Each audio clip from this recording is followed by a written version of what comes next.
Salom do'stlar. Bugungi videoda qanday qilib telefonni xotirasini tozalashni o'rgataman. Hech qanday ilova o'chirishlarsiz yoki o'chirish ham kerak bo'lishi mumkin. Mana ketdi videoga. Birinchi menga parametrlar turibdi. Meni telefonimga o'zbekcha, sizga boshqacha bo'lishi mumkin. Pastga qurilma ta'mirlanishi deyilgan. Mana shuni bosamiz. Ko'rsatib ketaman.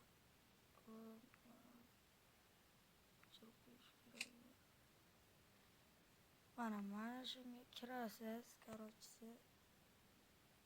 Qurilma ta'mirlash va xotira degan joyiga bosasiz.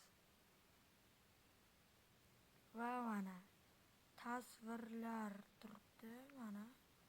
Kirasiz, qancha joy olayotganini ko'rasiz. Yo'q qilish. Bu xotira to'lishi ko'proq Samsung va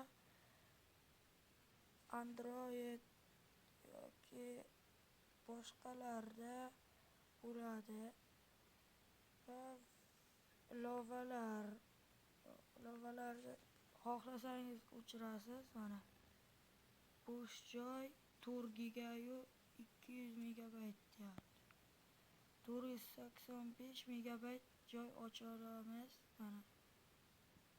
Shuncha joy tozalandi. Do'stlar, endi bunisi 100 optimallashtirilgan turibdi. Va hammaga xayr do'stlar. Sizlardan iltimos, kanalimga obuna bo'lib, mana shu videoga like bosib qo'ying.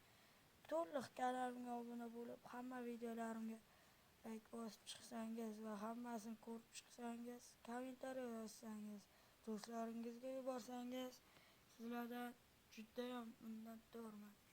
Mayli, xayr do'stlar.